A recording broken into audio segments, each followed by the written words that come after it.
বিসমিল্লাহির রহমানির রহিম। ধর্ম ধর্ম কি? ধর্মের সন্ধান পাওয়া খুবই কঠিন। Excuse me. ধর্ম হইল অন্তর। ধর্ম থাকে অন্তরে। আর আমরা হাত পাও নাক মুখ দিয়া যেগুলা করতেছি, এটা ধর্ম না। এটা হলো অন্তরে যে জিনিসটা আছে সেটার প্রকাশ। অন্তর মানে লতিবে কাল। তো ধর্ম থাকে অন্তরে। অন্তরে যে জিনিসটা আমার থাকবে সেটি আমার ধর্ম। যেমন আমি ইচ্ছা পোষণ করতেছি, আমি খুন করব, চিন্তা করতেছি। হঠাৎ একটা পুলিশ এসে বলে, তুমি কি চিন্তা করতেছো? তখন বলল যে আমি কিছু চিন্তা করি নাই।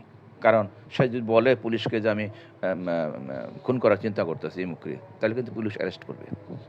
কিন্তু আলেমুল বেজাতে সুদূর, আলেমুল গায়েব বেজাতে সুদূর, আমার প্রভু মানুষের অন্তরের খবর রাখেন এবং রাখেন বিদায়ী মানুষ কি চিন্তা করতেছে, কি কল্পনা করতেছে, এটা আর একটা জগৎ। লতিফে কাল কিন্তু একটা বিশুদ্ধ জগৎ এবং পার্মানেন্ট জগৎ। ওই জগতে কিন্তু কেয়ামতে ধ্বংস হবে না। কেয়ামতে সব কিছু ধ্বংস হবে, কিন্তু যে আলমে কবির লতিফে কাল, সেটা ধ্বংস হবে না। সেই জগতের ধ্বংস হবে না। সেই জগতের মাঝে আপনি কোথায় কোথায় বিচরণ করছেন, কোথায় কোথায় কি কাজ করছেন, কি কি চিন্তা ভাবনা করছেন, সমস্ত কিছু এখানে লিপিবদ্ধ আছে। অতএব ধর্ম হলো গিয়ে আপনি কি চিন্তা করতেছেন। পূর্ব এই যে আমি বারবার বলে আসতেছি যে আমাদের তকদিরটা যে হলো, আল্লাহ পাক এই তকদিরটা কোত্থেকে করলো? আমরা যে প্রত্যেকেই তকদির নিয়ে আসছি, এটা তো বিশ্বাস করেন। ভালো হোক আর মন্দ হোক, আমরা যে প্রত্যেকে তকদির নিয়ে জন্মগ্রহণ করছি, হ্যাঁ, সে তকদিরটার মাঝে আছে পঙ্গু, জন্মে থেকে পঙ্গু। এই যে মানুষ নাস্তিক কেন হচ্ছে, মানুষ কাফের কেন হচ্ছে, নাস্তিক কেন হচ্ছে, এই সমস্ত জিনিসের উত্তর তারা খুঁজে পায় না। একটা মানুষ পঙ্গু হয়ে জন্ম নিছে, একটা মানুষ অন্ধ হয়ে জন্ম নিছে, একটা মানুষ অতি গরিবের ঘরও সমানে জন্ম হচ্ছে। জন্মের পর থেকে তার স্ট্রাগল করতেছে, কষ্ট করতেছে। কিছু কিছু মানুষ জন্মের থেকেই এক্সকিউজ মি, গরু গোস্ত খাইছি। কিছু কিছু মানুষ জন্মের থেকেই কষ্ট করছে, মা বাপ, পিতা মাতা, দাদা দাদি সহ। কেন? তাকদীর। তাহলে তকদিরটা আপনাকে বুঝতে হবে, তকদিরটা কোথায় আসছে। আপনি যদি 18,000 আলম বিশ্বাস করেন, এটা প্রত্যেকটা মুসলমানই বিশ্বাস করে 18,000 আলম। এখন 18,000 আলম সম্বন্ধে তো আপনার ধারণা থাকতে হবে। সে আলমগুলি কি, আমরা কি সেখানে ছিলাম, বা কি হয়েছে না হয়েছে। আমি কিন্তু এই সমস্ত অনেক কথা বলে আসছি। অলি আল্লাহরা, বিশেষ করে আমার মুর্শিদ কাবলা যান, এই সমস্ত আলমগুলির কথা তেনার পবিত্র নসিহত কিতাব, আমার পীর কাবলা যান হযরত খাজা ওয়াসা আসিফ ফরিদপুরি কুদ্দুস সিরুল আজিজ কাবলা যান হুজুর কিন্তু পবিত্র নসিহত কিতাবে অনেক কিছু ব্যাখ্যা করেছেন। আমরা যে ছিল এই যে আনাস্তিবের হাব্বিকুম, এই যে কথাটা হইল আমার রবের সাথে, আপনার রবের সাথে, আপনি কি কথাটা মনে আছে? মনে নাই। এরকম হাজারো কথা, হাজারো জিন্দিগি, 18,000 জীবন আপনি প্রাপ্ত হয়েছেন, এটা সুফি বাজায় বলে। এর মাঝে একটা একটা আলম হইল আলমে মেসাল, আরেকটা আলম হইল আলমে আরোহা। এগুলো কিন্তু আলমুল আমরা স্বীকার করে, আলমে আরোহার কথা, আমরা আলমে আরোহাতে ছিলাম, ইত্যাদি ইত্যাদি। কিন্তু স্বীকার করলো এটার ভেদ ভূত কিচ্ছু বলতে পারবে না, এটার এটার কি হয়েছে না হয়েছে কিছু বলতে পারবে না। তা আমার আজকের কথাটার উদ্দেশ্যই ছিল, আপনার ভিতরে একটা জগৎ আছে, সেই জগৎটার নাম হলো অন্তর্যাজ্য। আপনি দেখেন রাত দিন 24 ঘন্টা, রাত দিন 24 ঘন্টা, ইভেন ঘুমে থেকেও আপনি সে অন্তর্রাজ্য চালু আছে এবং বিভিন্ন স্বপ্নে আপনি দেখেন, বিভিন্ন জায়গায় বিচরণ করেন, বিভিন্ন মানুষের সাক্ষাৎ করেন, ব্যবসা তদারকিও করেন স্বপ্নযুগে। এটা অন্তরাজ্যে, সে অন্তর্রাজ্যটা এটা আসল। আসল কি? আসল হলো সে অন্তরাজ্য। বাইরের যে জগৎটা আপনি বিচরণ করতেছেন, তেজারতি করতেছেন, চাকরি করতেছেন, বিয়ে করতেছেন, বাচ্চা উৎপাদন হয়েছে, এইটা হলো ক্ষণস্থায়ী। এটা হইল চিনগামের মতন। যখন সঙ্গম করছেন তখনই মজা লাগছে, আর তারপরে মজা নাই। যখন একটা প্লেট ভাত খাইছেন, বিরিয়ানি খাইছেন, তখনই মজা লাগছে, আর কোনো মজা নাই। কিন্তু অন্তর্রাজ্যের একটি ঘটনা কিন্তু আপনি সারাদিন, যে মনে করেন একটা স্বপ্ন দেখলেন, এটা ভালো একটা স্বপ্ন, এটা কিন্তু আপনি কখনো ভুলবেন না। একটা তৃপ্তি, এটাও ভুলবেন না।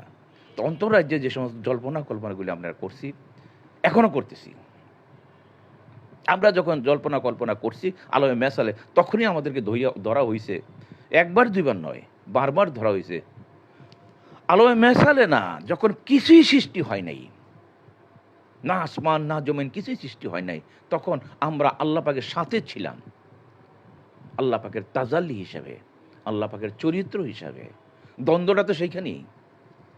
দ্বন্দ্বের ভেদ আমি ভাঙতে চাই না, কন্ট্রোভার্সিয়াল, আপনারা বুঝবেন না, আর যাই যেটা বুঝে না তখনই কয় 10 সালারে জ্বালায় পোড়ায় সরকার করে দেবে, তছনছ করে দেবে। কারণ আপনি যে রাস্তায় করতেছেন সেই রাস্তার থেকে অনেক অনেক অনেক যোজন যোজন কোটি কোটি মাইল দূরে হইল গিয়া সত্যের রাস্তা। যখন নাকি এই সত্যের রাস্তাকে ইন্ট্রোডিউস করা হবে, তখন আপনি যখন দেখবেন এই রাস্তা থেকে কোটি কোটি মাইল দূরে আপনি যা করে আসছেন সবই ভুল, উনি যা বলতেছে এটা ধারে কাছে নয়, আপনি কি এটা মাইনা নেবেন? আপনার বাপ দাদাই করছে, দাদা করছে, নানা করছে, নাতি সবাই করছে। তবে আল্লাহ ক্ষমাশীল। আল্লাহ কিন্তু বারবার বলে গেছে, যতই ভেঙে থাকো তবা শতবার, তবু আমি রেখেছি খুলে তবার দুয়ার, পাপি তাপি যতজন এসো তোরাতরি, করিব ক্ষমা আদেশ আমারই। আপনি যে কোনো সময় তবা করে ফিরে আসতে পারেন। আপনার অন্তরের মাঝে যে জল্পনাগুলি আছে, অন্তর যদি দূষিত হয়, আপনি সব কিছু দূষিত। অন্তরের মাঝে আপনি পবিত্রতা আনতে হবে, অন্তরের কুমন্ত্রণা, কুচিন্তা, কুভাবনাগুলি দূর করতে হবে। আপনি যে প্ল্যানিংগিরি করেন, প্ল্যানিংগিরি শুদ্ধ থাকতে হবে।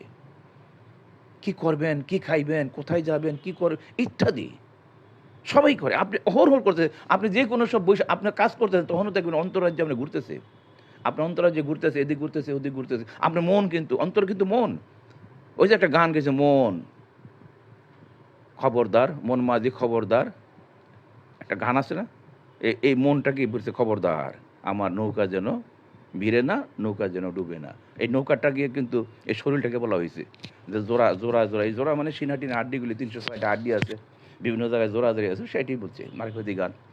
তো আপনার অন্তর্রাজ্যে আপনি যে কোনো জায়গায় বসেও যদি থাকেন, ইভেন আমি পড়তেছেন, তখনও দেখবেন আপনার অন্তরাজ্যে অন্য জায়গায় চিন্তা করতেছে, অন্য কল্পনা করতেছে, অন্য কিছু করতেছে, যার জন্য আপনার জিনিসটা অ্যাকুরেট হবে। এটাকে আবার অনেকে পাগলা ঘোড়া বলছে, মনে আমার পাগলা ঘোড়া। হ্যাঁ, একটা বহু গান টান আছে যে মনটা পাগলা ঘোড়ার মতো ধরে ধরে। এই মনটাকে যখন আপনি ধরতে পারবেন, এই রাজ্যটাকে আপনি ধরতে পারবেন, রাজ্য মানে মনটাকে যখন ধরতে পারবেন, তখন আপনি বাদশা। একেবারে বাদশা, ওই পারেও বাদশা। এই রাজ্যের বাদশা, আল্লাহ রাজ্যের বাদশা নয়, এই রাজ্যের বাদশা হবে। আপনার মন কত দূরে দূরে যেতে পারে, কতটুকু পর্যন্ত যেতে পারে, চাঁদের দেশে কিন্তু যেতে পারে, আরও পরিচয় থাকলে সেখানেও যেতে পারে। এতটুকু বড় আপনার রাজ্য। আল্লাহ বুঝেন আপনি কত বড় বাদশাহ।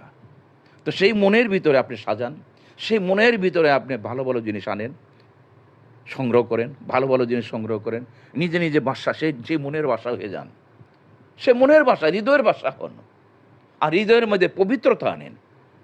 করা হুঁশিয়ারি, সূরা শামসুন 7, 8, 9, 10 করা হুঁশিয়ারি দিছে আল্লাহ পাক, একে বাতিলই করে দিছে। যারা এটা হেফাজত করতে পারলো না, তাদের জীবন বিফল, ব্যর্থ। যারা এটাকে হেফাজত করতে পারলো, তারা কামিয়াবি হলো। এটা সূরা আল্লাহ পাক বলছেন। আর রাসূল তো বলেছেন, যে এটা কলুষিত করলো তার সমস্ত কিছু কলুষিত হইল, যে এটাকে হেফাজত করলো, পবিত্র করলো, তার সব কিছু পবিত্র হইল। সোজা কথা। এটা আবার তফসির কী করবেন? এটা তো সরাসরি অর্থ। একটু তেরা বেঁকা থাকলে, বুঝাইতে না বলে শব্দ অন্যরকম প্রয়োগ হইলে না, এটা তফসির করতো। কিন্তু তফসির কিছু নাই তো। আমি আপনাকে মারবো, এটা কি তফসির করবেন? কোরআন শরীফে কিছু কথা আছে, আয়াত আছে, সরাসরি অর্থ। এটা সরাসরি অর্থ, এটা কি তফসির করবেন? হৃদয় রাজ্যকে শনাক্ত করেন, আপনার হৃদয়কে খুঁজে বের করেন, তাকে শনাক্ত করেন, তার সাথে কথা বলেন, তার সাথে আলাপ করেন, তাকে নিয়ন্ত্রণ করেন, সে রাজ্যের মালিক আপনি হন। সেখানে যদি আপনি কুচিন্তা করেন, সেটি আপনার অপরাধ। যে এমুকরে আমি জিনা করব, অপরাধ। কারণ করাইবে তো আল্লাহ। আল্লাহ তো, আপনি একটা মানুষকে খুন করার চিন্তা ভাবনা করছেন, তার মধ্যে ধরে নিয়েছে, আল্লাহ কি চাইব যে ওরে খুন করুক, তারপরে আমি ধর্ম? খুন করলে তো শেষই। ব্যাকুলা কথা কেন বলেন? খুনটা করলে তো শেষই, সেটা দেবে না আপনাকে। আপনাকে সেই সুযোগ দেওয়া হবে না, দেয় নাই। তার আগেই ধরে বিচার টিচার কইরা আমাদেরকে সেইভাবে নিচ্ছে। আপনি বিশ্বাস করেন আর না করেন সেটা আপনার ব্যাপার। আর যদি বলেন আপনার কথা বিশ্বাস না করলে গুণ হবে না, গুণ হবে না, কারণ আমি নবী নই। আমি নবী না যে আমার কথা না করলে গুণা হবে, কিন্তু আমি যা বলতেছি সত্য। আমার কথার মাঝে যুক্তি পাবেন, যার মাঝে যুক্তি আছে, কটাক্ষ যুক্তি আছে, তাই সত্য। কিন্তু সত্যকে আঁকড়ে ধরতে হবে আপনাকে। আপনাকে হৃদয় পবিত্রতা আনতে হবে। কুমন্ত্রণা, কুচিন্তা, কার টাকা মাইরা খাবেন, কীভাবে করবেন, কোন টাকা মাইরা এই টাকা আইনাফারি করবেন, কার সম্পদ মেরে, এগুলো আপনাকে হৃদয় থেকে মুইসা ফালাইতে হবে। হৃদয়ে পরিষ্কার রাখতে হবে। সে রাজ্যটা নূরের রাজ্য করতে হবে। করতে পারবেন না আল্লাহর হুকুম ছাড়া এখানে কিছু। আর যদি আপনি যেটা কইরা আসছেন, যেটা 18,000 আলমের আপনার জ্ঞান থাকতে হবে। পটর করলে হবে না, সুফিদের কাছে আসতে হবে।